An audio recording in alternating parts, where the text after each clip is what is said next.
what can you do with an income of $1,000? Such a small amount, it's practically the same as having none at all. You're really like a goddess of poverty? You're no longer needed in this house. Get a divorce. While looking at a single payslip, my mother-in-law began to speak her mind without even knowing whose it was. I am Lisa, 30 years old this year.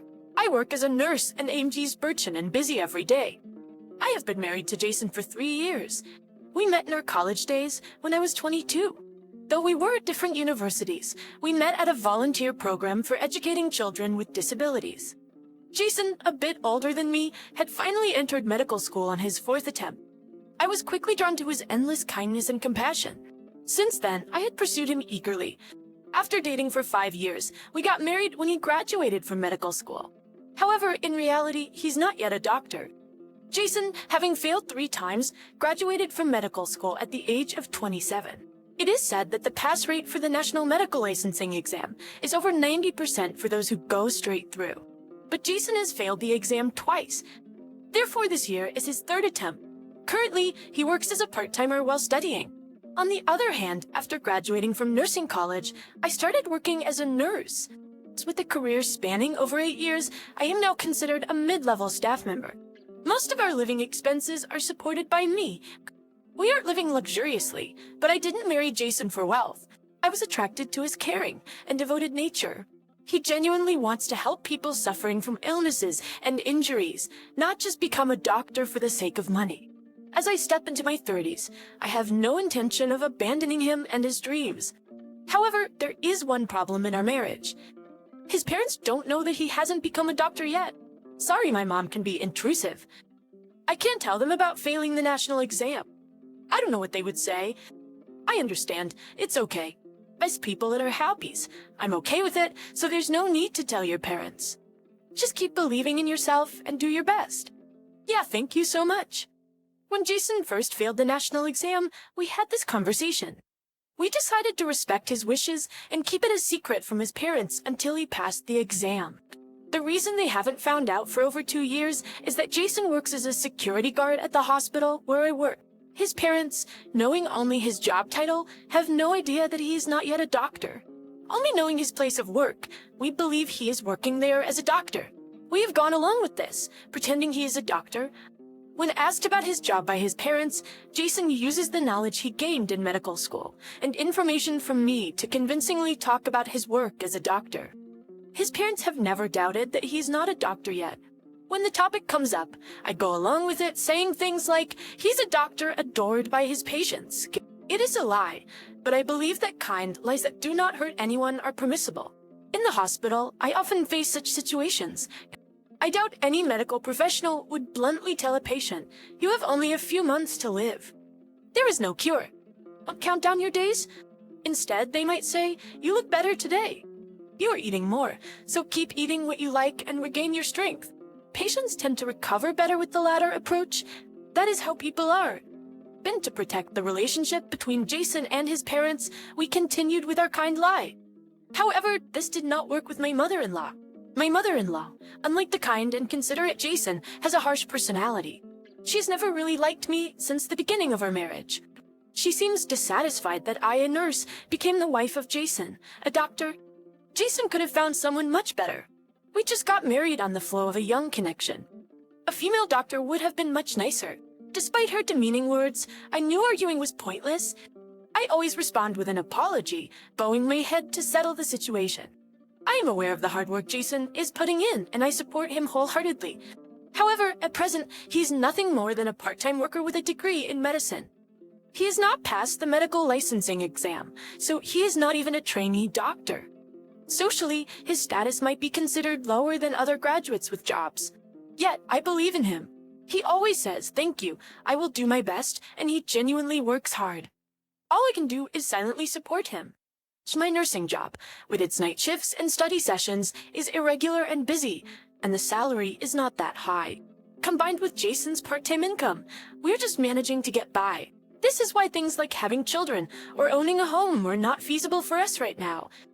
But that is not a problem. I married Jason because I love him, and becoming a nurse has been my dream since childhood. I am very satisfied with our life as it is. Being busy, I have never felt the need for more money than necessary. we do not have many days off, and our free time rarely coincides. Honestly, our lifestyle has left us little room to think about going places or doing certain things. As long as Jason and I can maintain our basic life and stay healthy, I'm content. Whatever professions we have, I believe it's important to reach that level of contentment. However, my mother-in-law places an abnormal emphasis on social status. Unaware that I'm supporting the household and also backing up Jason, she brags to the neighbors that her son is earning as a doctor. Even if Jason were really a doctor, I can't imagine how embarrassed he would be if his mother bragged about his income. Regardless, she carelessly talks about money to relatives and neighbors. Jason knows about her behavior but doesn't speak up, feeling guilty about her lie. He just quietly endures it.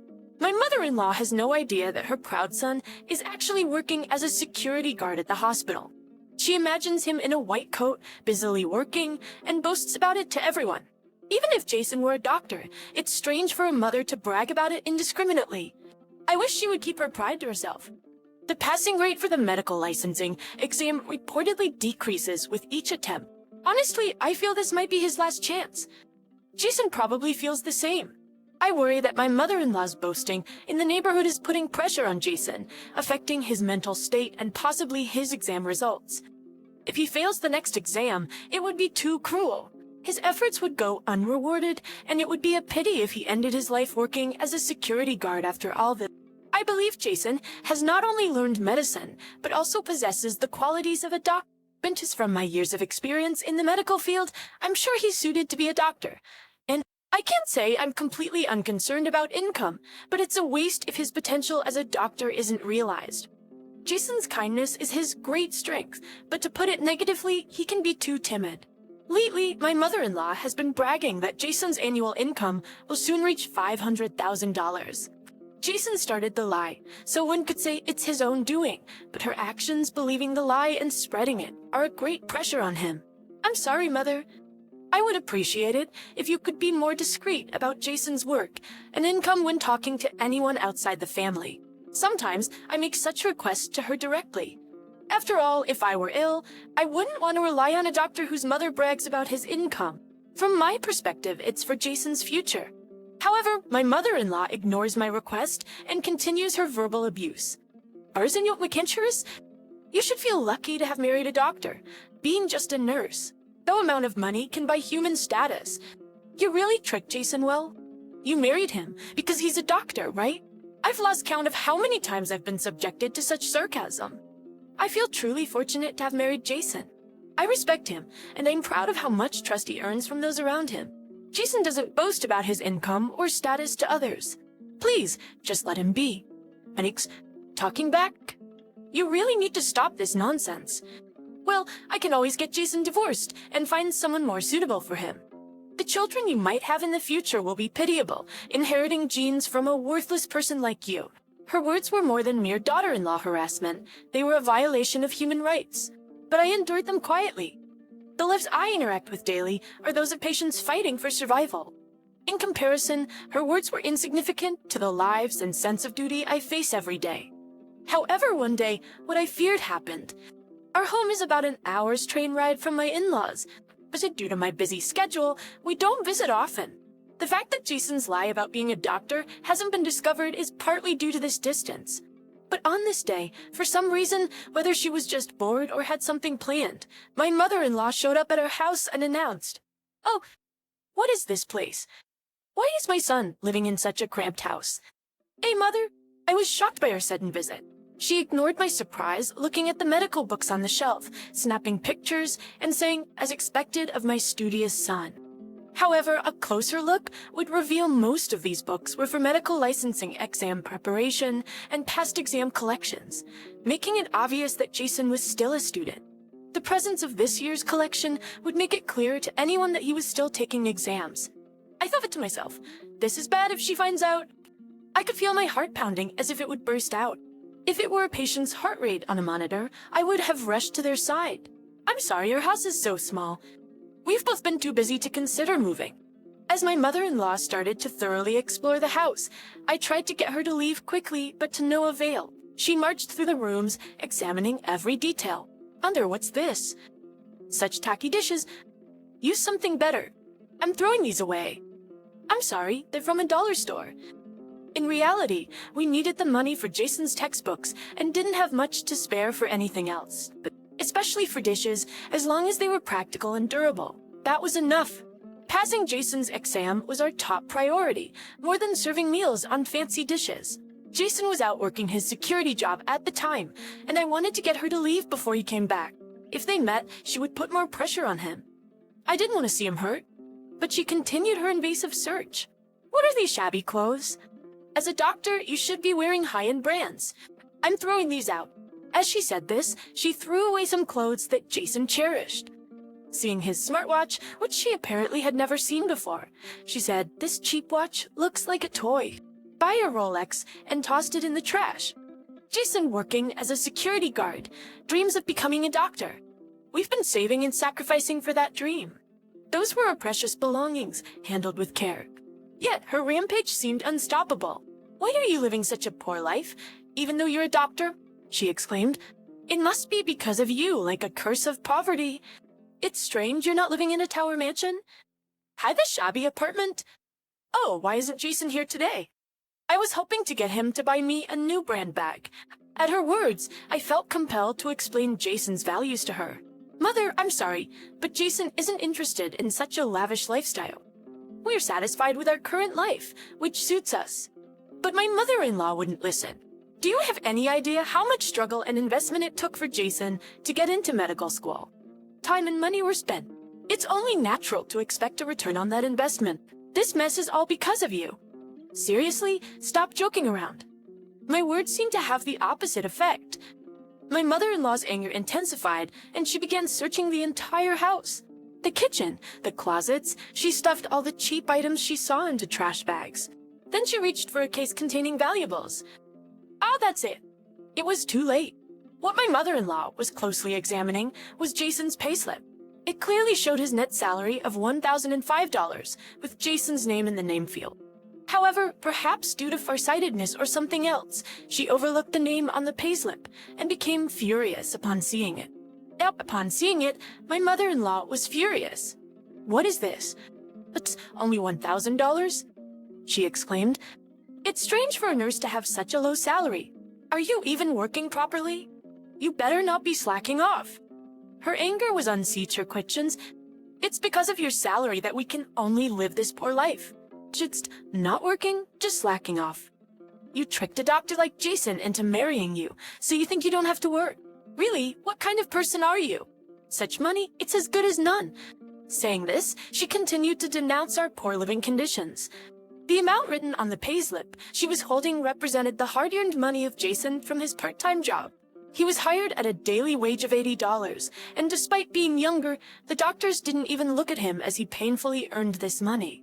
It wasn't a matter of having it or not, it was Jason's precious money. Unable to say this, I remained silent while she berated me as a bringer of poverty for a long time and pressured me to divorce. At that moment, the front door opened with a click. Jason had returned home from work. Upon entering the room, Jason quietly began picking up his belongings that had been thrown into the trash. "Jason, I'm not saying this to be mean, but you need to divorce this woman. You, with your good looks and high education, why did you choose such a woman? It's really pitiable. And despite saying you're both busy with work, you're only earning a meager $1,000 a month." I can't believe it. While my mother-in-law's words continued, Jason remained silent. His expression was just a blank stare at her, and it was unclear what he was thinking. As if to add insult to injury, my mother-in-law continued, "You should leave this shabby apartment and quickly separate from this poor woman. As a doctor, you should marry someone more wonderful." That's when Jason, who had been listening quietly to my mother-in-law's words, spoke up. "Mom, I'm sorry for lying to you all this time. Actually, I'm not a doctor yet." "Hey, what?" My mother-in-law was visibly shaken, her mouth agape. Then she turned to me and said, "The $1,000 is your salary, isn't it?" Continuing the lie was becoming difficult. I shook my head. "That payslip isn't mine." "Right, that's my part-time job earnings." My mother-in-law's face fluctuated between disbelief and confusion as she mumbled, "That can't be true. It's not a lie. I haven't passed the national exam, so I'm just a part-time worker. Lisa has been supporting the household, and that's how we've been managing to live." Jason finally revealed the truth. Hearing this, the mother-in-law staggered back, tripping over papers on the floor and falling. When she fell, a dull sound came from her arm, and she contorted her face in pain. Jason and I immediately administered first aid and took her to the hospital. After the treatment, with her arm in a sling, Jason asserted in the waiting room, "Mom, I'm sorry, but please don't come to our house anymore. And stop thinking of me as your son. I knew you were bragging about me." It was embarrassing, but I tolerated it, thinking I was also wrong for lying. But I never expected you to insult the money I earned and demean Lisa, who's been supporting me wholeheartedly. My mother-in-law must have been quite shocked. Her whole body was trembling. "I never even imagined that you weren't a doctor. What does it matter to you whether I'm a doctor or not? Our values are too different. That's why I want to cut ties with you once and for all." Thus Jason and his mother-in-law severed their familial bonds. Vincent's boasting about her son had been her pride. She was devastated by this incident and began to shut herself away at home. Having boasted so much to the neighbors, she now had no face to show them and stayed secluded. That same year, Jason successfully passed the medical licensing exam. Although he was a bit older than other doctors, he began his life as a junior resident. Jason was always kind and empathetic, an excellent junior resident who understood his patients' feelings. His salary as a junior resident wasn't high, and we couldn't afford lavish luxuries. However, our life was filled with happiness and peace. If my mother-in-law's rampage had been a bit later, she could have seen her son in his white coat. Although it was a case of her own making, I sometimes felt a bit sorry for her. I wasn't attracted to Jason because he was aspiring to be a doctor. It was his character that I truly fell for. Seeing him work hard and happily, I'm reminded of that all over again.